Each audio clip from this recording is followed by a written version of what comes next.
బోట్ల ఉద్యానవనానికి వచ్చే సందర్శకులు వాకర్స్ సౌకర్యార్థం మరిన్ని సౌకర్యాలు కల్పించనున్నట్లు నగరపాలక సంస్థ కమిషనర్ జె వెంకట్రావు పేర్కొన్నారు. బోట్ల ఉద్యానవనాన్ని మంగళవారం ఆయన సందర్శించి వాకర్స్ నుండి సమస్యలను తెలుసుకున్నారు. వాకర్స్ సంఘ అధ్యక్షులు అడబాల రత్నప్రసాద్ కమిషనర్ కు బొకే ఇచ్చి స్వాగతం పలికారు. అనంతరం ఆయన ఉద్యానవనం అంతటినీ పరిశీలించారు.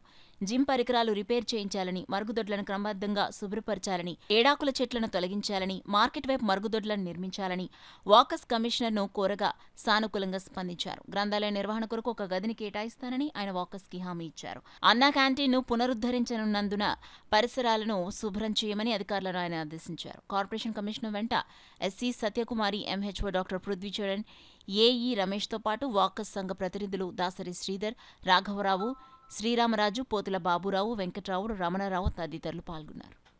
దీని తాలూకా మెయింటెనెన్స్, నిర్వహణ, అదేవిధంగా సమస్యలు కూడా ఏమన్నాయో తెలుసుకోవడానికి విజిట్ చేయడం జరుగుతుంది. దీనికి సంబంధించినటువంటి వాకర్స్ అసోసియేషన్స్ అందరూ కూడా ఈరోజు ఇక్కడ వచ్చి వాళ్ళ యొక్క సమస్యల్ని చెప్పారు. ఇందులో కొన్ని ఇమ్మీడియట్గా క్లియర్ చేయగలిగిన కొన్ని ఉంటాయి, కొన్ని సివిల్ వర్క్స్తో ముడిపడి ఉన్నాయి కాబట్టి వాటి వెంటనే సమస్యలు ఏవైతే ఉన్నాయో వాటిని పరిష్కరించడానికి ఇమ్మీడియట్ చేయటం, కొద్దిగా టైం తీసుకొని చేయాల్సిన టైం తీసుకొని కూడా ఖచ్చితంగా చేస్తాం. అదేవిధంగా వాళ్ళు కూడా కొన్ని మెయింటైన్ చేస్తున్నారు. ఆ మెయింటైన్ చేసినటువంటి వాటిని కూడా ప్రాపర్గా ఇక్కడ ఇంకా ఫర్దర్గా స్ట్రీమ్ లైన్ చేస్తాం.